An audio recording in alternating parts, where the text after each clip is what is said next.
Drawing a line between tax planning, avoidance, and evasion has never been simple. Even governments and judges can't seem to find a workable solution. As a result, applying the rules can be a bit challenging. Let's take a look at a typical example.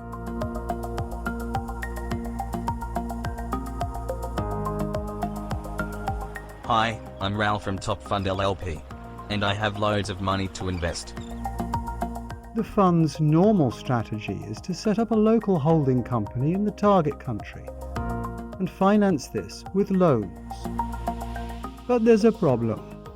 The target country has just introduced a withholding tax on interest.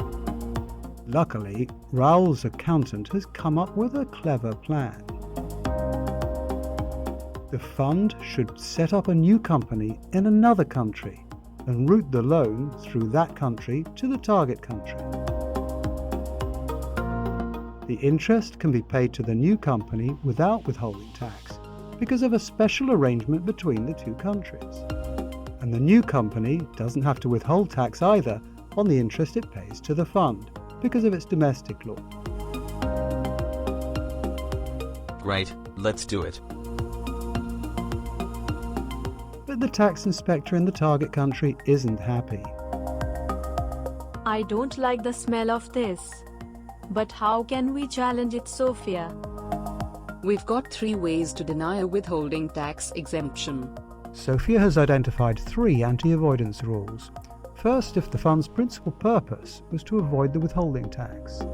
Second, if splitting the loan into 2 was an artificial arrangement. And third, if the new company doesn't have dominion and control over the second loan. But the tax inspector thought these rules were very unclear. But how do we know the fund's purpose? And what's artificial, or dominion and control? Can't we just say the new company isn't the beneficial owner? That's also a difficult concept to apply, but maybe we could use the Danish cases. What are they? The EU quotes practical tests for challenging this kind of structure.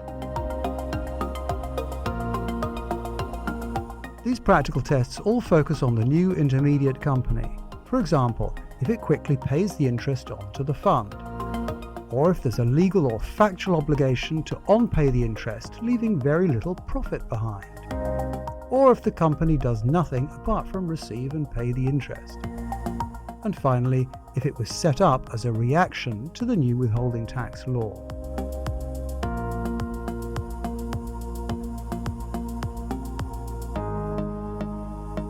Sounds good, but we are not in the EU. Okay, but even the EU court referred to the OECD commentaries.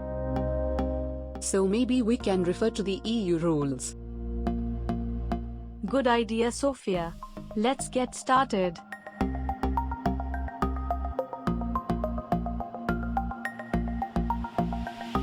But the EU's Danish cases are not quite the end of the story. Hi, Sophia. Those EU tests are more difficult to apply than I thought. Like how quickly should the interest be paid onto the fund?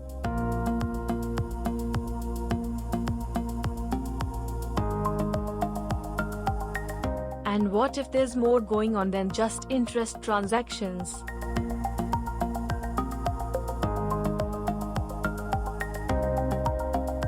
And which are the most important tests?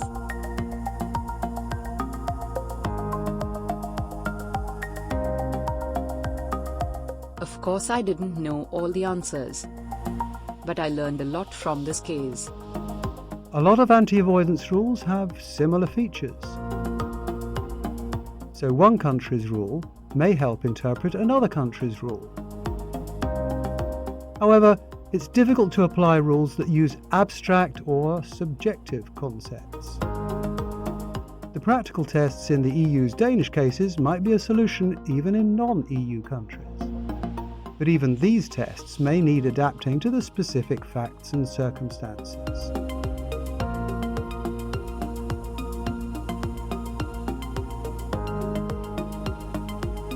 So which sort of anti-avoidance rules would you prefer? Abstract principles like most countries have? Or practical tests like the EU court provided?